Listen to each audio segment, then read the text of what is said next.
Hello friends, good afternoon. నేను మీ ప్రభాకర్. ఇక చూస్తున్నారా, ఈ వర్షాకాలం స్టార్ట్ కాగానే 3 దారులు ఇవి.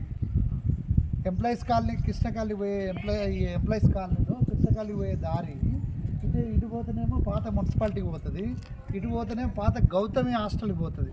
ఇది 3 దారులు.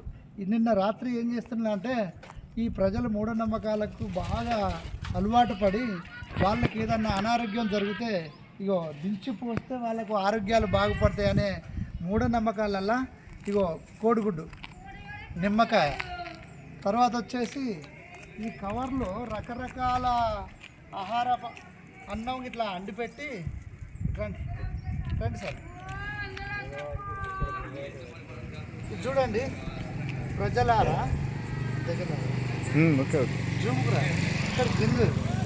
ఇగో పేదవారికి అన్నం పెట్టడానికి, ఒక పూట అన్నం పెట్టడానికి ఇబ్బంది అవుతుంది, కానీ నిమ్మకాయలు, అన్నము, కోడిగుడ్లు దాదాపు గింత ఖర్చు పెడుతూ అనవసరంగా 3 దారుల కాడ 3 దారుల మధ్యలో లాంగ్ 3 దారుల కాడ ఈ వేస్టేజ్ చేస్తాను. మిత్రులారా ఒకసారి గమనించాలి.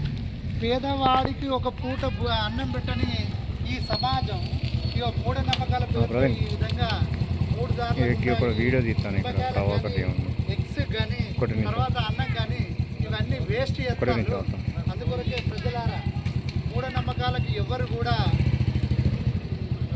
గురి కాకుండా ఈ శాస్త్రీయబద్ధమైన అలవాట్లకు చదువుకున్న సమాజాన్ని జ్ఞానవంతమైన సమాజంగా ఒక మెదడున్న మనుషుల లెక్క ఆలోచించి ఇలాంటి మూఢనమ్మకాలకు నమ్మద్దు. ఈ మూఢనమ్మకాల నమ్మి ఇలాంటి దించిపోసుట్లు ఏవైతే ఉంటాయో ఆ దించిపోస్తే మీ ఆరోగ్యాలు బాగుపడి, ఒకవేళ కనుక మీ అనారోగ్యాల పాలైతే హాస్పిటల్స్ ఉన్నాయి, డాక్టర్లు ఉన్నారు, ఆ టెస్టులు చేయించుకొని సీజనల్ వ్యాధులు వస్తున్నాయి కాబట్టి మీరు హాస్పిటల్కి వెళ్ళి టెస్టులు చేసుకొని తగిన మందులు, డాక్టర్ సలహాలు తీసుకొని తగిన మందులు వాడాలి తప్ప ఇలాంటి మూఢనమ్మకాలతో మీ పైసలు కానీ వృధా చేయకుండా, అభద్ర భావంలో వెళ్లకుండా మీరు శాస్త్రీయబద్ధమైన ఆలోచనలు అలవాటు చేసుకోవాలని చెప్పని సందర్భంగా తెలియజేస్తున్నాము.